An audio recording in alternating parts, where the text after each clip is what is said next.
Welcome everyone. Today we have our another new episode and we have our open debate. We have our world famous debaters, uh, Professor David Smith, Professor Rob, Professor Donald, and Dr. Eric. Uh, so our debate topic is what's better, traditional or online education? So, now the education sector has a lot of challenges. So we have open debate from the government side. We have our honorable speaker, Professor David Smith. From oppositions, we have opposition leader of the parliament, Professor Rob. Dr. Eric, you want to go for the government or opposition? The government position, which is uh, Okay. which is saying what? I can certainly do that. But for the Okay. government position, you want to say traditional? Argue for that? Yes. Yes. Okay, sure. Okay. Professor Donald. Well, I guess even though I'm not, I know online education has a long way to go. It does have, I think, one or two things that are advantages. So I could take that position. Okay, thank you. So in that situation, I want to give chance our Prime Minister for today's Parliament, Professor David Smith. Well, education has changed so much. We go back to the time of Socrates and look at how the wisdom and philosophy was there, and you had people sitting around on the ground listening to someone lecture. And we've seen that, but we begin to see how traditional education has changed. And today, if you look at traditional education, it is actually a combination of classroom instruction and online instruction. And often today, because collaboration has become so important, today's traditional classroom is increasingly using collaboration at a distance because that is a skill that you have to teach the students today. You know, as you begin to look at the differences, though, oftentimes one of the advantages of online education is you can learn at your own pace, which is also a disadvantage of online education because as you begin to look at it, you see that it's harder for students with everything going on today, and particularly with proliferation of online games, online social media, to actually focus on their online classes. What are some of the big advantages of classroom-based instruction? One of them is you have more social integration, more social interaction. You have more social collaboration, and you begin to see this working with there. Some of the traditional education is really based around ebooks today. And while ebooks can be used in both media, both online and traditional, the ability to sit with an ebook and collaborate with people next to you, to ask the teacher questions as you're involved in it, is one of the big places you see it. And because what happens in traditional education is you'll have the teacher take the class and engage them as they're going through, prompt them, get them challenged. It's really hard in an online course for a teacher to challenge students because it's just not there. Also, in the traditional education, you have easy access to get feedback, and be able to work it. Teachers can judge your progress more by looking at the body language, looking at those elements in a classroom than they can in an online instruction. I can tell you, I've seen many instances where kids in a Zoom classroom will actually record a short video and they'll put that up as their picture so that the teachers think they're online listening to them, but they're actually doing something else online. In most instances, going playing games or something. Uh, the other real big advantage of traditional education is it allows the teachers to analyze the learning patterns more. They can see the interactions. They can see the frustration looks on the faces. They can see even easier if the child has problems reading, how that reacts, how they have it. And also, it encourages students really in it to understand the ability to listen in a classroom. Oftentimes, when students do online, they have other sources on. They have music on, they have television on the background, they have all the other things, but you don't have that type of interactions and things. So, those are just some of the initial reasons to traditional education is good. Now, once again, I want to make it very clear that traditional education does not mean you do not use the electronic resources. Traditional education does not mean that some of your homework is not electronic resourced either. But what you see is traditional education actually gives you the ability to combine the best of the two different educational approaches. So that's the opening thoughts from the government. Thank you, Honorable Prime Minister, for today's Parliament. Now I request our opposition leader of the Parliament, Professor Robert Daly. David Smith, you ignorant. No, I'm kidding. Come on, that's my line. Yeah, no, that was good. So looking at traditional education, it is underfunded. It is exposed during weather, health, or man-made or natural disasters. We have too few teachers, and the teachers we have are underpaid and undertrained. And often teachers have to supply their own resources because they don't have enough money to buy resources for their classroom. We found classrooms to become targets of opportunity. Mass shootings have been attracted to schools where the students are, and so you have a lot of collected targets that make them very vulnerable. And not just in places like the United States, we've certainly seen Russia target schools in the Ukraine conflict as well, making them relatively unsafe in other parts of the world. And currently, in-person education isn't working well, largely due to the fact that it's underfunded. You can make traditional education work well if you fund it well, but no administration has shown the willingness to adequately fund education. What online education gives you, and we've been forced to learn this. I mean, there's no doubt if it wasn't for the pandemic, we wouldn't even be having this debate. But with the pandemic, we showcased we could teach students remotely. We could keep them safe. And remember, with the pandemic, it wasn't so much keeping the students safe because the students were able to repel the virus fairly effectively. It was the fact that they could become carriers, and we were keeping their parents and the teachers themselves safe, who were from older age groups. And if we'd lost a critical mass of parents and teachers, we would have had far more severe problems than we did have with the pandemic. There are opportunities to expand the capability of online learning as well. With the emergence of human digital twins, we have the capability of being able to increasingly be able to digitally clone teachers and provide for individual instruction, something that in-person learning at the moment can't do. If you're not talking, please mute because we're getting an echo back. So that would allow the students to be individually tutored at their own rate. David pointed out that one of the issues, of course, with remote learning is the lack of contact, and that was very true prior to the pandemic. We really had issues with regard to keeping track of employees and students prior to the pandemic, but the pandemic forced us to learn a lot of things. And it has advanced the underlying capabilities of collaboration tools like WebEx, Zoom, and Teams, which are now being used in schools successfully to help keep people engaged. More successfully, I think, in companies. Schools have been a little hard to pivot because retraining the teachers has been kind of problematic. You need a very different skill set to be an online teacher than you need to be a in-person teacher. And the current raft of professors and teachers haven't had that training, except after the fact or while they've been doing it.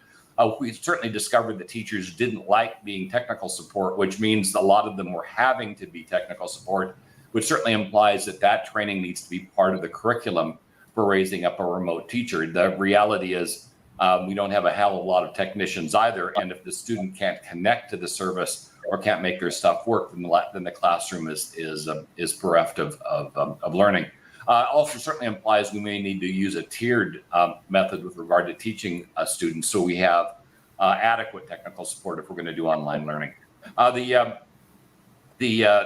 For remote, you need high levels of monitoring. That's whether we're talking about remote employees or remote students. That does have privacy concerns, and if you're going to really instrument the student, you have to get over those privacy concerns. But if the students are in class, it's not like everything they're doing isn't being observed there as well. It's not like they're more private in a in-person class than they would be monitored remotely. But you do have to monitor the students, otherwise you won't be able to control the behavior. And there's a lot of distractions in the home, as those of us that are working from home have repeatedly discovered.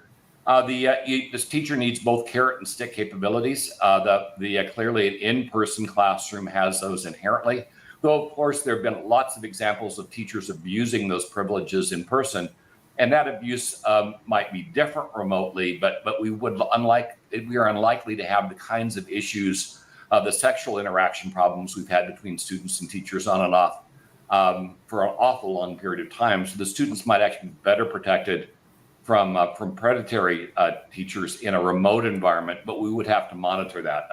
There is no lack of predators online, and the chance that a predator who'd made it into the teaching staff could abuse their skills is still high. And so the teachers themselves do need oversight and monitoring to make sure that doesn't happen. And by the way, it doesn't just happen in schools, it happens in companies as well. And so an overall focus on assuring that nobody in power abuses that power applies whether we're talking about in-person or remote learning.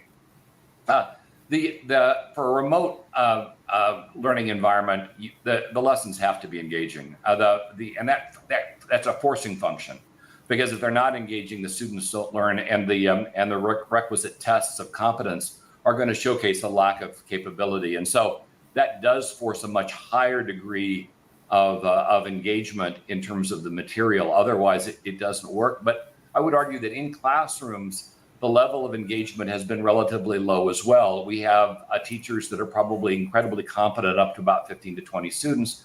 And then we've been handing them classrooms with 60, 90 students, and they're just simply overwhelmed. And going online doesn't necessarily address that overwhelmed part, but it does lower the overall amount of money that we have to put into plan. In other words, the teaching facilities themselves, which now have to be hardened against external attack of security guards, electronic doors, all of that stuff adds to cost that has nothing to do with learning. That money could flow into the education system, improving the tools and improving the salaries that go to teachers, since they're carrying the predominant load. Now, we would have to make sure that happened, because often in the past, when you pull a budget from one area, it doesn't necessarily flow to the area that you want. And we would have to make sure that if we cut the budget on plant, that the money did in fact flow to teachers and education facilities. Otherwise, it's likely to flow to some other area that had nothing to do with education, and the overall effort would just degrade perhaps at an even faster rate. So this would need to be managed. The best example of a remote learning environment is Land School. That was a school that was created from the ground up to be remote. It was purchased by Lenovo, who is arguably the only true multinational technology firm in the market, having split their leadership between China and the rest of the world. And that allows them, by being focused on remote learning and only doing remote learning, it allows them to focus on the appropriate skills, tools, and capabilities to do that remote learning very well. And their metrics are very strong. But it really goes back to the underlying requirement that to do this right, everybody has to be on board. They have to be trained in the underlying tools. The students have to accept the program as they come in and understand both the advantages and disadvantages of the program, so they can optimize the learning experience. But the underlying advantages are the students get a higher degree of attention. They're spending less time in commute. They are not at all concerned about school shootings, since it doesn't involve them, and they're less concerned with things like school shutdowns as a result of weather or man-made or natural disasters, because again, unless it affects their home, they can continue learning. A typical snow day for an in-person school has no real impact on a remote learning environment, unless you lose power, which of course can be problematic regardless of where it is. But you don't have to worry about transport. And recognize, we're not putting kids in buses. we're also making it less likely they get harmed either going to or from the environment. And they are able to spend more of their time doing what we want them to do as opposed to in transport. Now, there are issues. With remote learning, you do have issues with regard to student interaction, and especially the development of friendships and really behavior between individuals, which would have to be mitigated. We believe that what that can be done as we build the metaverse to create play areas and areas where these students can interact at scale. But that is a belief, and we do not have the metaverse yet. So that is something we would need to mitigate, likely by setting up play dates or other types of group activities that occurred along with the online learning, so they could develop those relationships that they will need to develop later on in life. But this is an area of weakness for online learning that would need an extra amount of focus in order to overcome it. Now, we certainly have seen with regard to online gaming that this is very capable. Friendships are developed, relationships are developed, people learn to play together.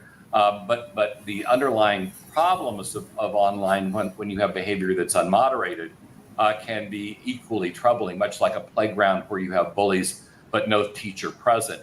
So if we were going to use those tools, the tools would have to be moderated. We would have to have oversight present to make sure that the students didn't misact and then some students weren't abused or mistreated. Other areas where online learning benefits is for areas where we're talking about discrimination in minorities, mistreatment, and misogyny. That's much easier to capture when you're dealing with an online event than it is when you're dealing with in-person stuff, because there are a lot of areas in schools that are unmonitored and have no oversight. With online services, you can assure that everything has oversight, and you can put in place tools that monitor behavior, that monitor language, and can trigger or alert if a student is abusing another student or a teacher is abusing a student much more effectively than we have been so far able to do in person, unless we want to turn in-person schools into prisons with 24/7 monitoring, which we neither can afford nor would the population tolerate. So in the end, online learning, while it is nowhere near where it will be in a decade or so, provides a significant number of advantages to address the underlying problems we have with in-person learning, particularly during the pandemic and during times of hostility that we're currently experiencing. The students become better educated, they're more focused on education, and have to be focused less on their own safety and security. But we do have to backfill and cover the fact that they do not have the interaction they would typically have in person, and we have to address that shortcoming aggressively, either by remote in-person activities or by raising up things like video games in a monitored, safe fashion so they can get that interaction online. Thank you, Honorable Opposition Leader, for today's Parliament. We have our another new speaker, Mr. Gary Abel. We are discussing today. Actually, we are organizing a debate from the government side. They are debating Professor David Smith, and opposition side Professor Rob, and they are debating which one is good, traditional education and online education. So, Mr. Gary will come as a third speaker. You can choose, either you go for government or you can go for opposition. In that situations, I request our Honorable Education Minister for today's Parliament, Professor Eric. Well, first of all, I was registered as an online student in a class I was taking last night. And because they had in person, I went and drove there just to be there, because the experience is so much different, because it's a class that involves a lot of discussion. So rather than look at, what, it's more like why. What does education exist for, and what is the best methods to do that? Our biggest challenge in the past has been information or access. The biggest benefit that any institution, online or in person, had was the ability to capture information and organize it. So that's why we went. It was so hard just to get any information. We were glad to get it if you could find it. In fact, you were pretty much golden if you collected a bunch of information and had a class. You could sell that, you could duplicate it, because the real challenge was just getting information. But with the internet and means of retrieving information, students were able to go get information themselves. And the problem now was not even access to information, it was too much. So the skill became, can I organize that? In other words, it became the age of convenience. Get that information, just what I needed, in the right way. And so now you have to organize that information in ways that, okay, that's what I need to know about this topic. And so that brought us for a long time until people's attention spans got really low. And so now we move from the age of convenience into the age of entertainment. Now we want to be entertained while we're getting information. We don't want to be bored. I mean, a lot of times in traditional education, I what they didn't catch the last thing that you had said, Sharif, so I wasn't sure what, am I supposed to talk now and say something?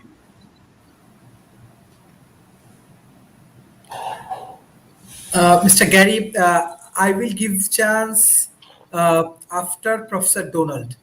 So now actually Professor Eric, then from opposition, Professor Donald, then I'm sorry, Mr. Eric, for interruption. Yeah, so we're moving from this age of access, just give me information, to the age of convenience. That's organized information effectively. And that's where the real power of teachers came, is to organize that information. Do you do it in person or online, though? It was still this idea of where can you organize information better. Then it became the age of entertainment. And I remember I had a great physics teacher. He would have a great demonstration whenever he did anything. He was showing, momentum in physics. He laid down on a bed of nails once.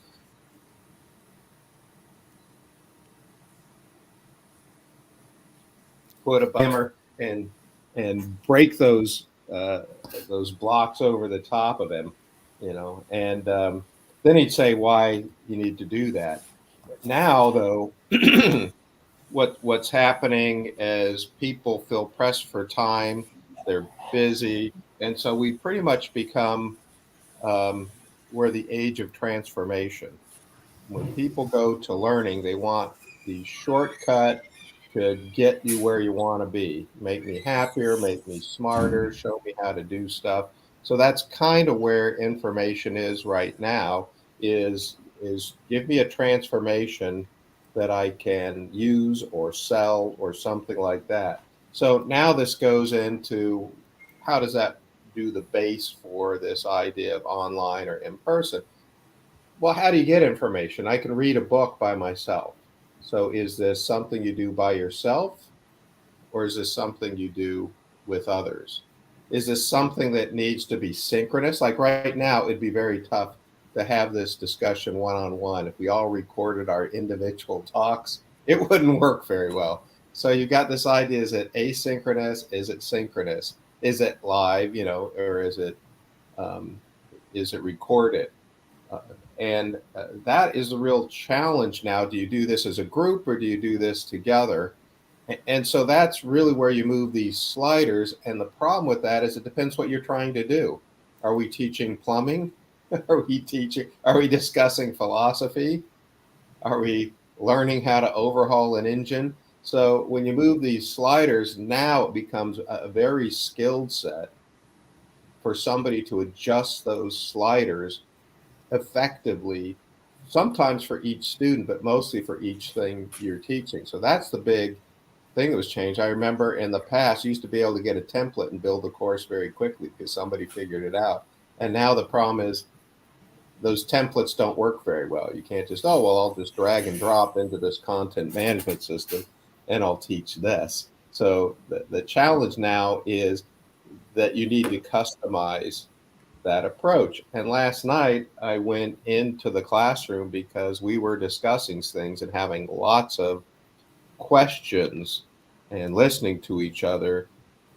And while I spend a lot of time in the metaverse and I have great hopes for that virtual technology, what I can tell you is right now it was a much better experience for that in the classroom.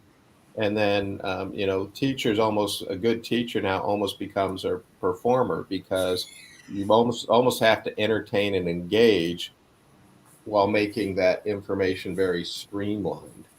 So, is it problem-based learning? Are you giving people problems? That being said, one of the greatest online training platforms ever is YouTube. You can learn how to replace a belt. You can learn how to cook something. I mean, it's really good.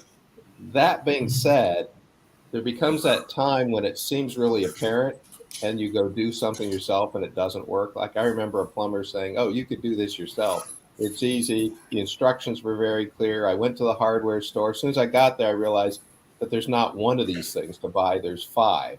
And now I'm getting there with the salesperson there saying, "Now, do I get this one or that one? They all look the same. It seemed so clear and so easy." And then you get it home and you do it, and it's hard. I remember, for computer classes, learning computers hands on, a lot of times the big thing there was the teacher saying, "No, no, do this. No, no, do that. Or how about this? Or have you tried this?" And even game development. We had a very successful university teaching game development when I was in San Diego. And the big thing is people come in, they'd start doing things. But not only did they help each other, but they helped the teacher. And it was really hard to do that asynchronously where, online education really shines. So my point is, there's a lot of dimensions now that you have to take people through, and it's not so much of online or in person. It's more like, what does this person need for the transformation? And people and course design is the big part because information is easy to get now. So I'll Thank just you. leave it to say, last night I went into class when I didn't have to. Thank you. Thank you, sir. Now I request our deputy leader from the opposition side, Professor Donald. Well, I'm going to start a little bit with some of the advantages of online communication, online teaching, and then I'm going to go into why the incredible advantages, the advantages of offline teaching, and then I'm going to segue into the incredible advantages of online teaching, because it's not really fair to just jump into it without acknowledging some of the points that my colleagues have made here. I've been a teacher in technology in both universities and companies for 35 years, something like that. And I definitely agree with my colleagues about the feedback aspect of it. I just looked it up, and the most current estimate is about 40% of human communication is nonverbal. It ranges from, some people say 90%, all the way, I think the more modern estimate is about 40%. So clearly that element is difficult to reproduce in online communication. And as my colleagues mentioned, the feedback element of it is incredibly important, because when I'm teaching technical subjects, it's difficult for people to even ask a question when they run into problems, because they're learning what things are called. They don't even know what you call the things that they're interacting with. So when they run into a problem, they can't very well look it up on the internet, because they don't know what to look up, because they don't even know yet what things are called. And of course, I know, and I can look at what's going on, and I explain to them what's going on, and explain to them what it is that's being called, what it's called. And I think that's the key important thing to in-person communication that makes it incredibly valuable. But as others have pointed out, that has a very small limit. After a class gets more than about 16 people, I don't have time to do that for everybody. The exercises reach a point where the number of problems that the people are having in the class during the exercise period are such that I cannot help all the people in the class in an effective way. So it does not scale. And whether it's online or offline, I'm still going to run into the same problems. Now, one of the problems with online communication, which is being online teaching, which is being addressed, is how it's delivered. And I think that some online courses, like when I was at NetApp, they found it was cheaper to have people explain technical subjects in online courses. And basically what it was somebody, a camera was put on somebody's face, and the person would explain the subject and they were not professionals at it at all, and oftentimes they had thick accents, which made it very, very difficult to even understand them. And they would just talk monotonously for hours and hours and hours and hours about these complicated technical subjects. And we agreed that probably intravenous phenobarbital would not knock us out as quickly as these would. I mean, we all were technically good. We all knew what we were doing, and we could not watch those for more than 5 minutes without our brains just completely shutting down. And so it's where this is leading to is, how is it that you can make online communication, online education, so that it actually works and is helpful? And one of the ways that people have been doing it that's been very successful is gamifying it, turning it into something that's a game, an activity. And I think that's a key point to education that hasn't been brought up. Is we talk about education as information, but that's not what it is at all. I mean, to a degree it is. I shouldn't say at all, but I mean, what it is it's behavior. So I would always tell my students, I say, if you look around the classroom, people are typing, they're looking at the screen, their bodies are doing things.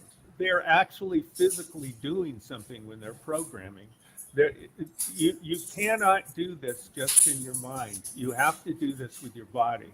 And don't ever forget that even if you're making mistakes, you have to train your body to be able to do what you're doing. It's not simply something you do in your mind. You can imagine that you can play guitar, but you can't play guitar unless you actually sit there at the guitar and teach your body to make the movements. And it's the same with programming or anything. And so turning things into games is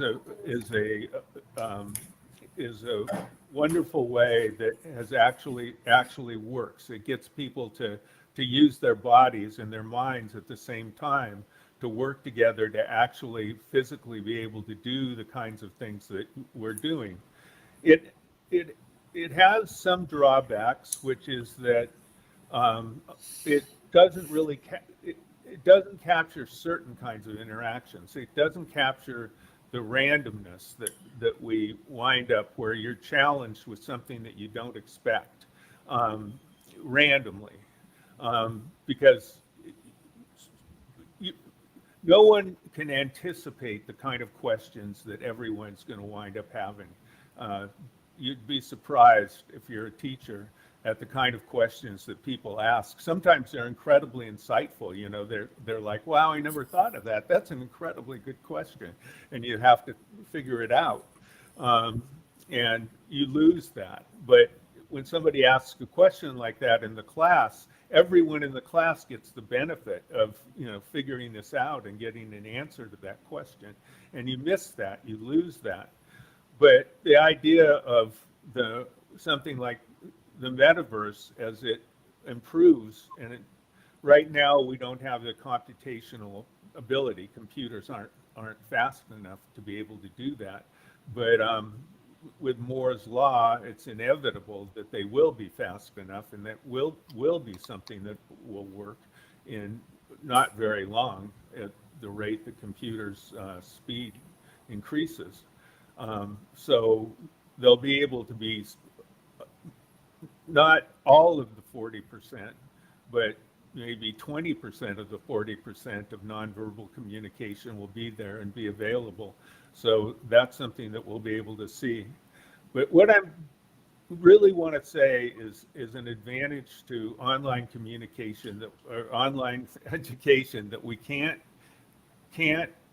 get otherwise is its ability to reach people that can't be reached otherwise. And um, we have to be aware that it's not good for some kinds of things. It's not going to be that good for teaching you to be, say, for instance, a very high touch kind of situation like perhaps management or sales or something like that.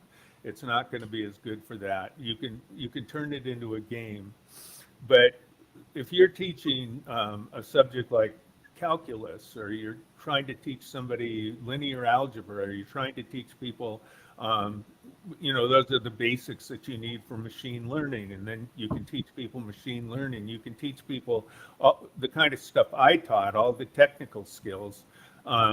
Those kinds of things are very open to gamification, because you do a lot of exercises, and then the exercises can be turned into fun kind of games. I mean, I learned it because I treat them as games in my mind.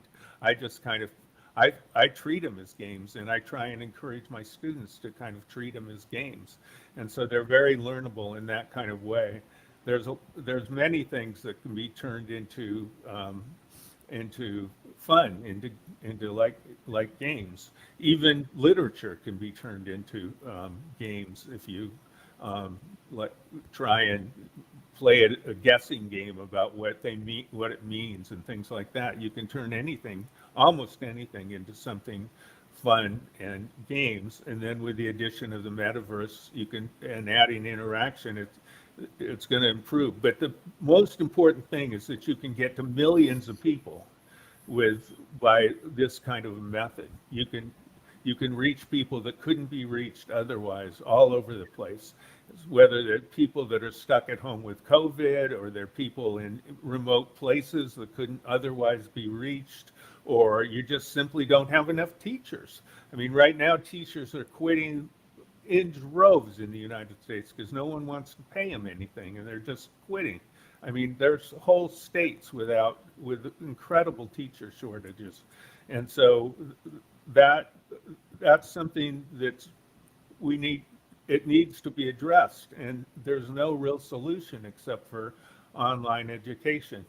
I want to say one other thing about online education that's actually a problem that is being solved. It's an opportunity, and because it's an opportunity in software, it's something that people will work on, are working on, and will solve, which is that it's more expensive than in-person education, because developing the software is very expensive, and it's also it becomes static. It's difficult to change, since it's expensive to develop. It's expensive to change, and so that's an ongoing expense that makes it more expensive, because they don't pay teachers anything practically. But that, again, that's something else, is they develop easier ways to make scripts and all other kinds of easier ways to make this. That problem will vanish or certainly be reduced dramatically in the very near future. So online education is something that is going to be able to solve a problem of making education available to far more people in a way that in-person education could never possibly do. You make some fantastic points, and I think the part that I think we're both talking about is just how hard engagement is. These days, in the age of both entertainment moving to the age of transformation, even in a classroom full of students, it's very hard to keep them engaged if they're going to sit there and open up their laptops and spend all their time on the internet while you're talking. And I used to spend a lot of time, I reorganized the classroom so it was a round table with the board like a discussion, and I gave a student a marker, made them go to the board while we taught the class, and they had to pass it around. During the pandemic, when we had to go completely online, that was the number one most difficult thing, was keeping students engaged. Now, a lot of the learning platforms coming will tell you whether students are looking at the screen or they're doing other things while you're teaching. So you can actually see the engagement of students. That's a big deal. But I think your point in terms of gamification is breaking up learning into small pieces and getting lots of wins, whether it's with points. The learning management systems I'm using now for the online stuff, it allows me to easily give people points when they watch a video, or little celebrations and things like that. So I think whether you're going online or in person, the idea of engagement and breaking things into wins and providing awards is important, and it's just a lot harder to keep that engagement online currently. Thank you, sir. We have our another speaker from government side. Mr. Gary. Can you hear me? Mr. Gary? Mr. Gary, can you hear me? I'm extremely funny, so the class is just laughing the whole time. That's how I keep them engaged. Okay. Mr. Gary, can you hear me? Mr. Gary, can you hear me?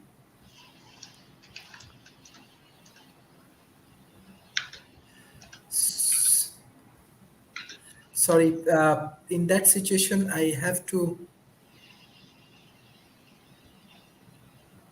Mr. Gary, can you hear me?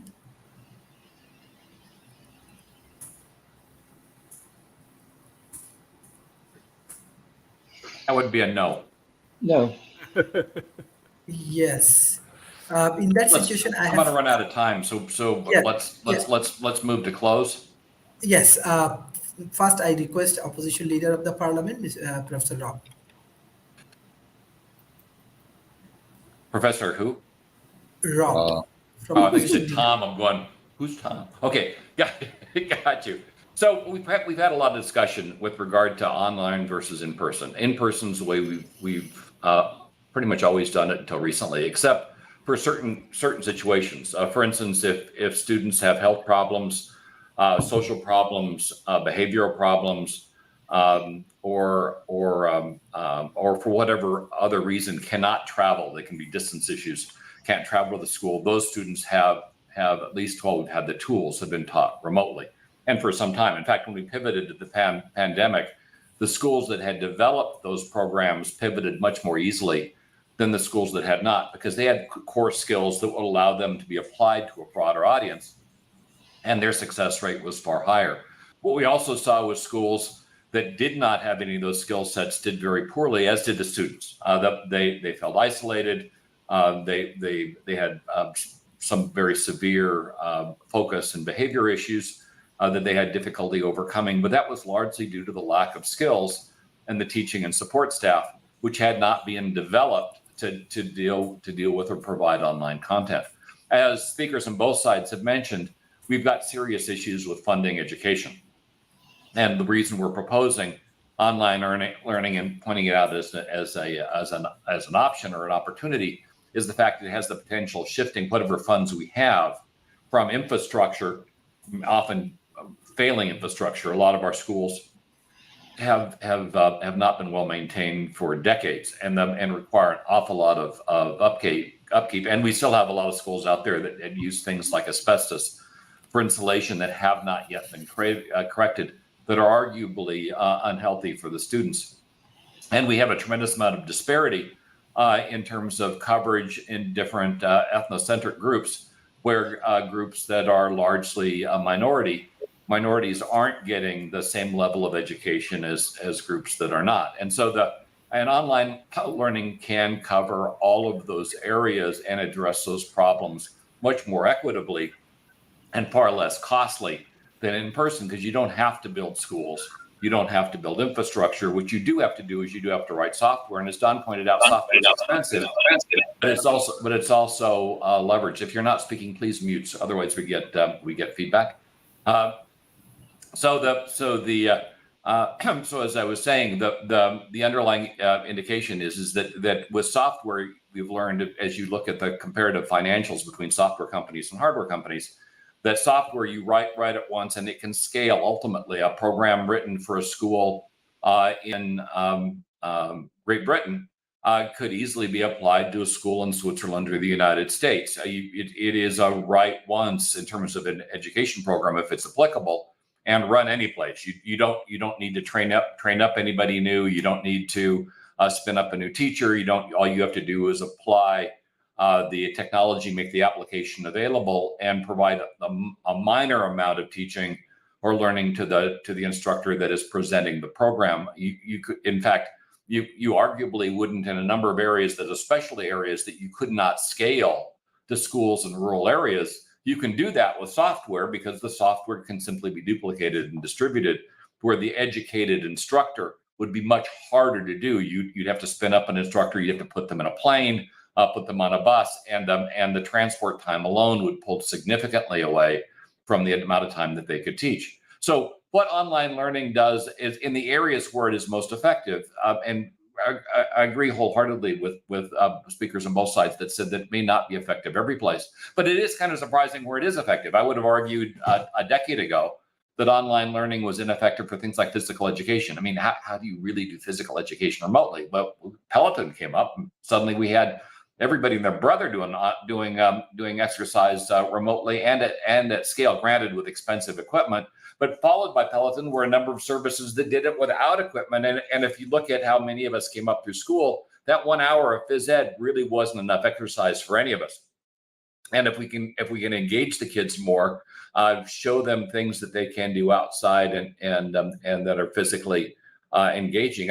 When I was growing up, I got most of my strength came from rolling around the place I lived, and that had nothing to do with education. And I was in much better physical shape than most of my peers. Sadly, I went out for water polo. Yes, I can and hear I you. could outrun the track team, which was kind of sad thinking back. But anyway, the wrong sport. Yes. I sank like a rock.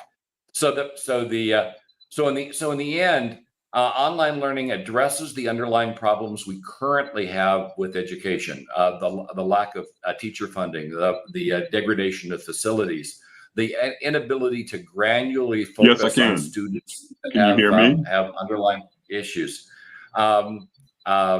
Gary, buddy, you're talking over me now, and may need to mute. So in the end, at least for where we are and for the future, because we really are talking about the future, it is very clear the trend is towards online learning. We can certainly resist the trend. There is no doubt that people hate change, and a lot of the pushback on online learning and anything online has to do with the fact that people just don't like change. You're trained to do one thing, you don't want to learn, you don't want to do something else. So in the end, if we can get over our restrictions and recognize that the path into the future is likely going to be online, then the only answer you can have is online learning. Whether it is superior today, will be superior tomorrow, and maybe our only viable path to assuring the level of education we want our kids to have as they come out the back end. A program that Yes, will I can allow hear you. Can you hear me? pandemics, can overcome pandemics, can overcome weather events, can overcome everything but significant latency, which we are now seeing an example at the moment. It's one of the major weaknesses with online learning is latency and bandwidth, and Gary is helpfully demonstrating that to me as I try to speak over him, as he's clearly hearing messages from Sharif that were sent about 30 minutes ago. So, and that's significant latency. In the end, though, online learning is expanding. It is the future, but it does require training and focus, and it will address many, if not all, of the underlying problems that we currently have with in-person learning today. The opposition rests. Sharif, you're muted. Unmute. Thank you, Professor Rob. Mr. Gary. I have to run, so I'll wave bye-bye to all of you. Okay, thank you. This is actually a parliamentary debate, a mock parliament debate, Mr. Gary and Professor Kimberly. After the closing remarks of our Honorable Prime Minister, Professor David Smith, I will give you a chance. I'm sorry, Professor David Smith. Well, I am sorry that the opposition leader had to leave so that he cannot hear the fallacies of his approach that in this debate and how it was put in place. You see differences between the two. And what we see emerging as one of the very best practices post-COVID is what's called a blended education model. And it's what I spoke about earlier, where you take some of the best of the online, but you combine it with the traditional classroom because of all the advantages which you have there. And you can begin to put them together. Some of the real interesting differences, though, is if you look at some of the pros of the traditional education, you develop a network, you develop friends. It's really difficult to have electronic friends. They tend to be superficial. And you get to use the facilities there. I know I've seen that myself, but you begin to try to understand the differences. But let me hit the social and the geopolitical side that the opposition totally blew off and didn't address. Let's look at COVID. Institutions all around the world closed physical classrooms and went to online learning. And what was the impact? Number one, the number of kids who were left alone at home during the day because both parents work. Is that a safe environment? No. Is that an environment that will promote learning? No. Is that an environment where there is leadership to provide what's there? Can it be a place where predators take advantage of the youth? 100% yes. So as we debate the two, yes, online has a place, but online has to be supplemented by how we look at the social impacts of online learning, particularly if it replaces the traditional classroom.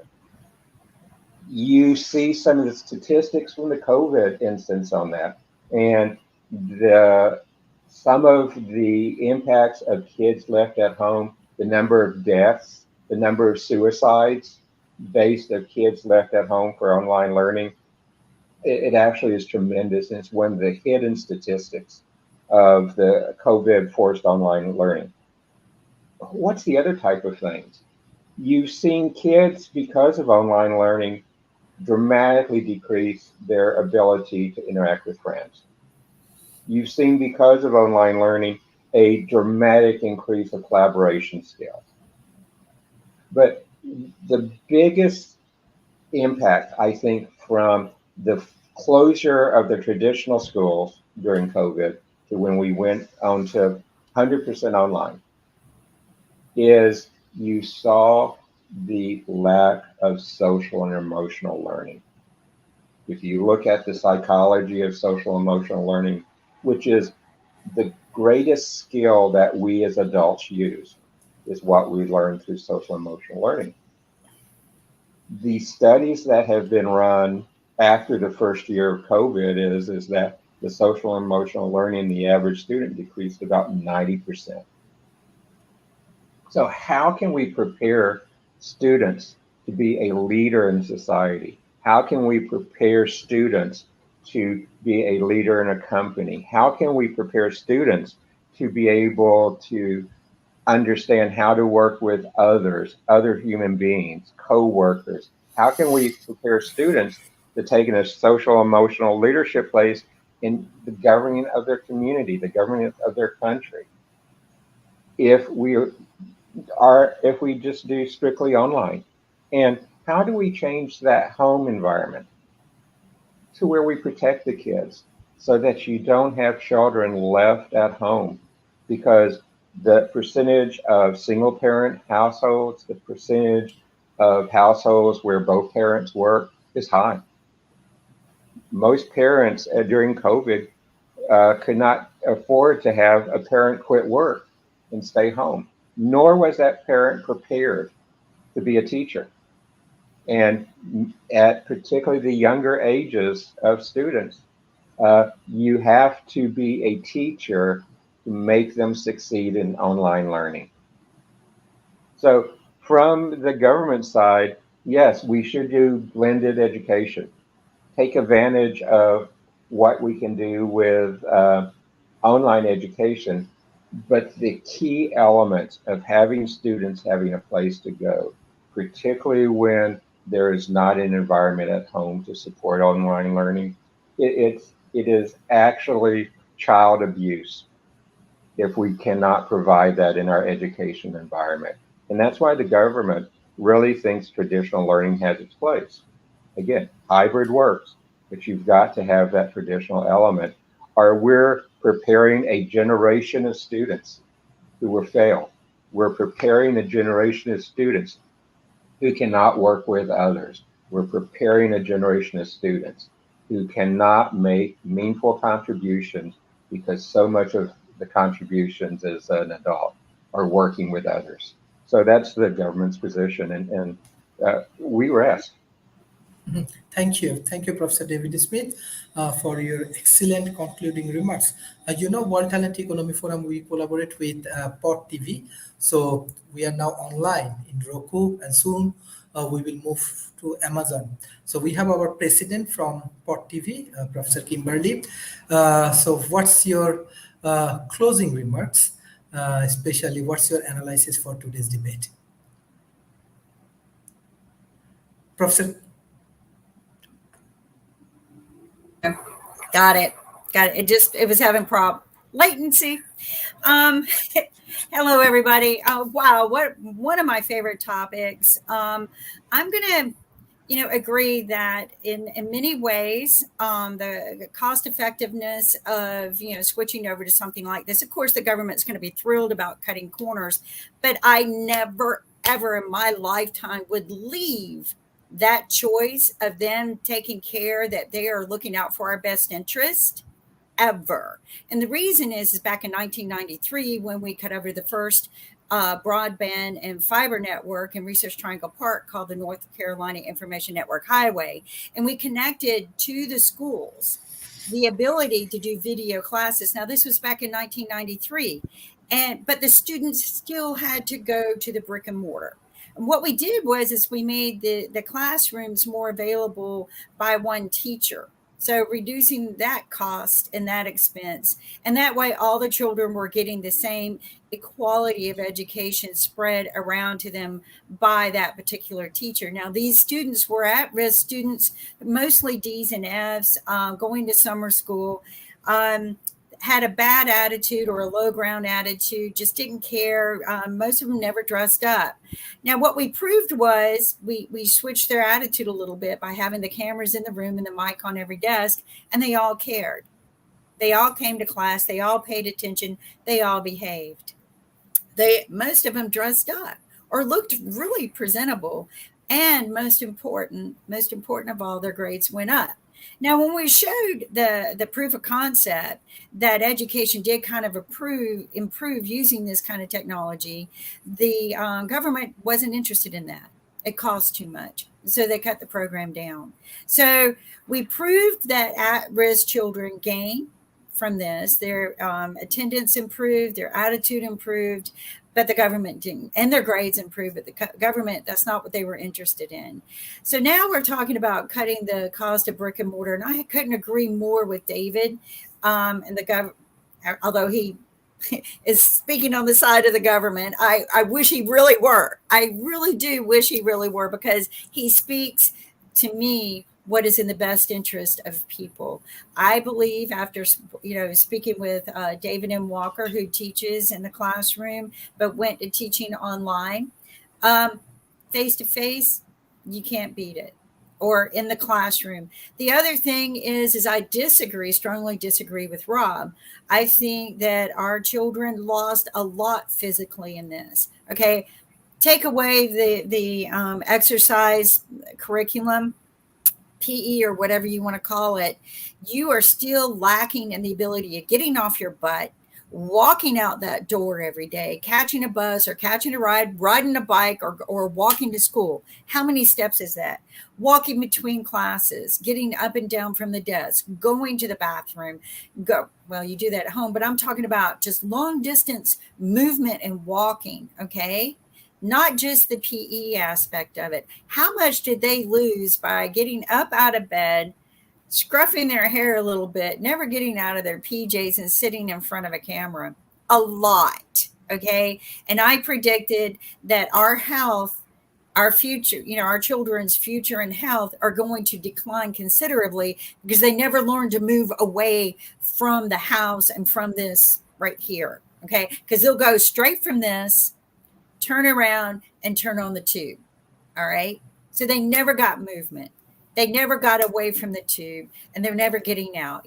Good for you, Rob, that you got out when you were kids. So did I.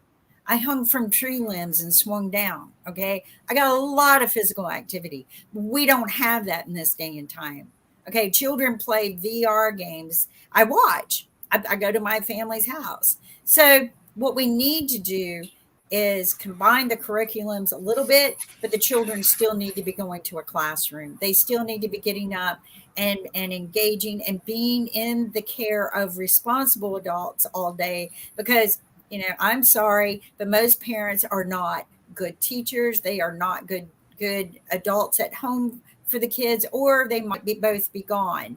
But the children need good care. And I agree with you, Don. And I 100% wish our government truly believed in those things.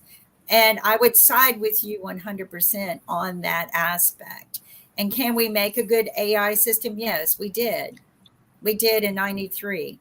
And I think that if we can get back to that, I think we'll get better attendance, better attitude, and we need to engage the children to do more. And Sharif, I love this program. I love this particular conversation and debate is a very big passion of mine. So Thank you. Thank you, Professor Kimberly. Thank you for all of your support for World Talent Economy Forum. Actually, World Talent Economy Forum, we are growing as a think tank, as an institution. Yes, now I can say in Asia Pacific, it's really create a very good impact. I want to share a good news. This December, we are collaborating with IIT Kanpur, and we are organizing a conference in Malaysia. Indian Prime Minister Office and Malaysian Prime Minister Office, both of the Prime Minister Office, we are working, and we are planning to establish a great institution for Asia Pacific. And hopefully it will be one of the largest initiative in Malaysia. I want to invite you all in our offline conference, but you know that it will be both in online and offline. So those who want to join in online, they can. So we are planning, we are preparing, and hopefully we will get more of your support. And especially I want to give special thanks to Pot TV because you are supporting World Talent Economy Forum initiative. Hopefully we will grow together and we will contribute more for the global communities. Thank you for today's debate. Yes, this is one and only things World Talent Economy Forum doing. We are trying to solving the academic problem. We are engaging more with industries. We are engaging more with government agencies, and through this process, with the collaboration of educations and industries, hopefully we can solve many complex problems together. Thank you everyone for joining today's session. I request all of our audience, please share our content with your government agencies, with corporation and academy. And I request all of our students, those who regularly join in our forum, in our classroom, please share our content. And if you have any questions, if you have any complex problem, I'm sure our speaker, they're going to help you. So thank you everyone for joining today's session. Thank you. Bye-bye and take care.